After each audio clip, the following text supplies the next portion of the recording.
नमस्कार, आप देखना शुरू कर चुके हैं कैपिटल टीवी बिहार और मैं आपके साथ सरोज सिंह। खता हवाओं की और सजा चिराग को। एक दलीले चिराग है शहर में, वो भी खामोश है।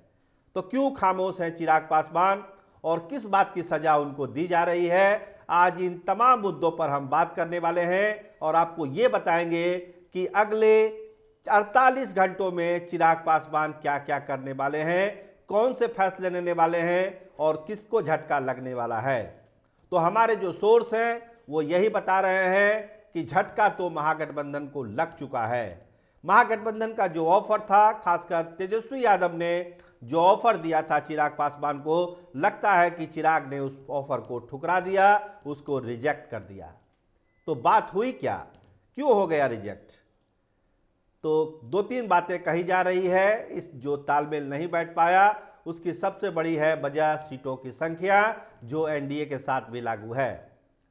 देखिए, 12 सीटों की मांग चिराग पासवान ने की तेजस्वी यादव से। जब ये सिलसिला शुरू हुआ, पहल तेजस्वी यादव ने ही किया था। ये सिलसिला शुरू हुआ तो एक बात बनी, जो उनके लोग थे उन्होंने 12 सीटों की मांग की कि 12 सीटें चाहिए लोकसभा की। और ये संख्या तेजस्वी यादव और उनके जो सहयोगी दल हैं उनको रास नहीं आई। उनको ऐसा लगा कि ये प्रैक्टिकल नहीं है, क्योंकि कांग्रेस के इतने विधायक हैं और उसको जब 7-8 में सिमटा जा रहा है, 7-8 से ज़्यादा सीटें नहीं दी जा रही है, तो एक फार्मूला बीच में ये निकाला गया कि कांग्रेस के बराबर इनको सीट दी जाए या एक कम सीट दी जाए तो बात बन सकती है, सहयोगी दल भी मान जाएंगे। लेकिन चिराग पासवान और उनकी टीम इसके लिए तैयार नहीं थी। वो 10 से ऊपर की सीट चाहती थी ताकि अपने पार्टी का विस्तार हो सके और जिन मनमाफिक सीटों को वो चाहते थे उस पर अपने उम्मीदवारों को वो उतार सके। इसके लिए चिराग पासवान ने एक दरवाजा खोला था तेजस्वी यादव के ऑफर के बाद, लेकिन मामला यहाँ पर बना नहीं। और जो हमारे सोर्स हैं वो यही बतला रहे हैं कि ये प्रपोजल रिजेक्ट हो गया। अब आगे की बात आगे होगी, क्या ऑफर देते हैं दोबारा तेजस्वी यादव। लेकिन अब जो गाड़ी है एनडीए की तरफ चिराग पासवान की काफ़ी आगे बढ़ गई है। बताया जा रहा है कि बड़े हाई लेवल पर एक इंटरफेरेंस हुआ है, हस्तक्षेप हुआ है। उसमें यही कहा गया है कि आप जहां से लड़ते थे आप वहीं से लड़िए, बाकी की चीज़ें छोड़ दीजिए, एनडीए उसको देखेगा। जो बड़ी टीम है बीजेपी की, जो शीर्ष नेतृत्व है, उस पर अपना फैसला लेगा। आप अपनी जिद छोड़िए और एनडीए के साथ ही चुनाव लड़िए। और बात कर लगभग बनी हुई लग रही है, चिराग पासवान पर इस पर सहमति दी गई है। देखिए, पारस जी का भी एक बयान आया है कि जो शीर्ष नेतृत्व एनडीए का तय करेगा उसको हम मानेंगे, हमारी कोई जिद नहीं है। इसका मतलब है कि दोनों तरफ से थोड़ा सा लिबरल हुआ है।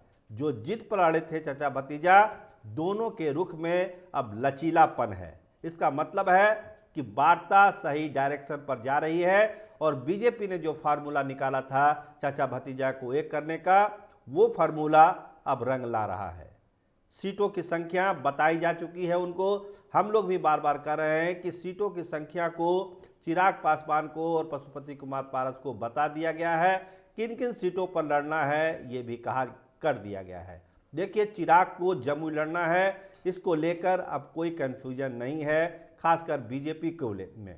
बीजेपी ने उनको साफ कहा है आप जहां से लड़े थे आप वहीं से लड़िए। पशुपति कुमार पारस को हाजीपुर लड़ना है तो वो हाजीपुर लड़ेंगे, या फिर वो अपना डिसीजन लेंगे कि आगे क्या करना है। लेकिन वो सीट उनके मनमाफिक ही चलेगी, हाजीपुर की सीट। अब वो जिसको दे दे, खुद लड़े या फिर क्या करते हैं, ये पारस जी को तय करना है। तो एनडीए के लेवल पर लगता है कि चिराग और पशुपति कुमार पारस का जो मामला है वो सेटल हो गया और तेजस्वी यादव का जो ऑफर था उसको चिराग ने रिजेक्ट कर दिया, क्योंकि उतनी सीट देना महागठबंधन को लगा कि ठीक नहीं होगा और अपने एक निकटतम प्रतिद्वंदी को ठीक अपने मंच पर आगे कर देना, ये भी आगे की राजनीति के लिए राजद को अच्छा नहीं लगा। देखिए, जो जानकार लोग हैं वो यही बताते हैं कि चिराग पासवान, पशुपति कुमार पारस या जो लोजपा माइंडसेट के नेता हैं, वो कभी नहीं चाहेंगे कि लोकसभा का चुनाव वो एनडीए के फोल्ड से बाहर लड़े, जब तक कि कोई विपरीत परिस्थिति पैदा ना हो जाए, कोई इस तरह की असाधारण चीज़ें ना हो जाए कि उनको एनडीए छोड़ना पड़े। क्योंकि जीत के दिल्ली जाना उनकी पहली प्राथमिकता है। ये लोग कोई भी जो प्रयोग करेंगे वो विधानसभा चुनाव के लिए प्रयोग करते हैं। लोकसभा चुनाव में प्रयोग करने का ऑप्शन इनके पास बहुत ही कम होता है और वो करना भी नहीं चाहते हैं। वो चाहते हैं कि जीत के दिल्ली जाए, उसके बाद विधानसभा चुनाव में देखा जाएगा। जब उनका चुनाव नहीं रहेगा, उनके नेताओं का चुनाव होगा, उस समय प्रयोग किया जा सकता है, उस समय जिद की जा सकती है, उस समय कुछ नए प्रयोग किए जा सकते हैं। लेकिन लोकसभा चुनाव में जो खुद का उनका अपना चुनाव है, उसमें कोई प्रयोग करने की स्थिति में ये लोग नहीं होते हैं। इसीलिए उन्होंने आखिरकार एनडीए के फार्मूले को, खासकर बीजेपी के फार्मूले को ही अमल में लाने का मन बनाया हुआ है। उनका रुख लचीला हुआ है और लगता है कि जो ऐलान होने वाला है सीटों की संख्या का, वो उस ऐलान में वो सही बातें होगी जो हम आपको लगातार बता रहे हैं। इसके अलावा आज एक महत्वपूर्ण बैठक हो रही है अमित शाह और नीतीश कुमार की, जिसमें जदयू की सीटों को भी अंतिम रूप दे दिया जाएगा कि जदयू कितनी सीटों पर लड़ेगी। कल एक बैठक हुई थी यहाँ पे कोर कमेटी की, चुनाव समिति की, जो भी आप कह लीजिए, विनोद तावड़े साहब भी थे उसमें, और 17 सीटें जिसको भाजपा को लड़ना है, उन 17 सीटों पर मंथन करके वो रिपोर्ट दिल्ली भेज दी गई है। इसका मतलब है कि भाजपा 17 सीटों पर चुनाव लड़ने का मन बना रही है और उन्हीं 17 सीटों पर कल जो पटना में बैठक हुई है उस पर विचार विमर्श किया गया, उसकी रिपोर्ट बना के दिल्ली भेजी गई है। विनोद तावड़े उसको लेके दिल्ली गए हैं।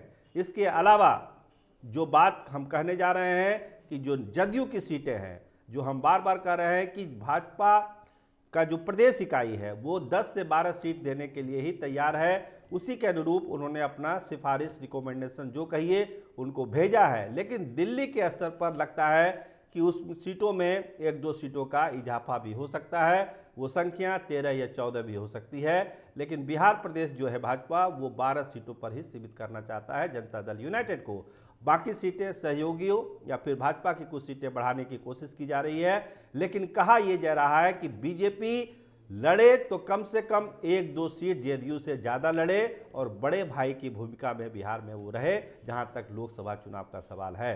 तो ये सारी चीज़ें पटना में तय हुई है और अंतिम बात आज रात दिल्ली में तय होनी है। नीतीश कुमार और अमित शाह की बैठक में, प्रधानमंत्री भी आज बिहार में हैं, उनकी रैली है, वो भी दिल्ली लौटेंगे शाम में। उसके बाद लगता है कि एक फाइनल स्वरूप हो जाएगा और जो बैठक है संसदीय बोर्ड की भाजपा की, उसमें सीटों का ऐलान भी हो सकता है और सहयोगी दल अपनी सीटों के उम्मीदवारों का भी ऐलान 2-3 दिनों में कर सकते हैं। इस तरह की रणनीति तैयार है। लेकिन देखिए होता क्या है, जब तक सीटें फाइनल नहीं हो जाती, नाम की घोषणा नहीं हो जाती, तब तक अगर मगर चुनावी खबरों में लगा रहता है। लेकिन चीज़ें जो हम आपसे शेयर कर रहे हैं वो यही है कि चीज़ें अब करीब करीब सेटल है। महागठबंधन को झटका लगा है, तेजस्वी यादव के ऑफर को चिराग ने रिफ्यूज़ किया है। अब सारी उम्मीदें अमित शाह और नरेंद्र शाह की मीटिंग पर है, नीतीश कुमार के साथ अमित शाह की मीटिंग पर है। लेकिन जहां तक चिराग पासवान का सवाल है, उनके लेकर लाइन क्लियर है, जमुई से वो चुनाव लड़ेंगे और कुछ सीटें जिसका हमने जिक्र किया है, जिसमें वैशाली भी शामिल है, वो चिराग पासवान को दी जा सकती है। एक चीज़ और हम जोड़ दें, जो खगड़िया वाली सीट है उस पर जो है विचार किया जा रहा है कि उसको कौन लड़ेगा। तो मुकेश सहनी के लिए एक गुंजाइश बना के रखी गई है कि अगर मुकेश सहनी आए तो एक सीट उनको खगड़िया वाली हम दे सकते हैं। तो ये कोरम जो है एनडीए का पूरा होगा। अगर एक सीट पर वो नहीं मानेंगे तो फिर वो सीट फिर लोजपा के खाते में जा सकती है। इसीलिए लोजपा की सीटों की संख्या अभी 4 के आसपास ही रखी गई है। जब खगड़िया की सीट पर फैसला हो जाएगा तो 5वीं सीट भी लोजपा को दे दी जाएगी। हालांकि 6 सीट कहा जा रहा है, लेकिन 5-6 सीट के बीच में 5 जात की संभावना ज़्यादा है कि 5 सीट लोजपा के दोनों गुटों को मिलाकर दिया जा सकता है। तो इंतज़ार करिए घोषणा का, और हम भी इंतज़ार कर रहे हैं उस पल का जब ये महा ऐलान बिहार के लिए होगा। आप देखते रहिए कैपिटल टीवी बिहार। आपका बहुत बहुत धन्यवाद, आपका बहुत बहुत शुक्रिया।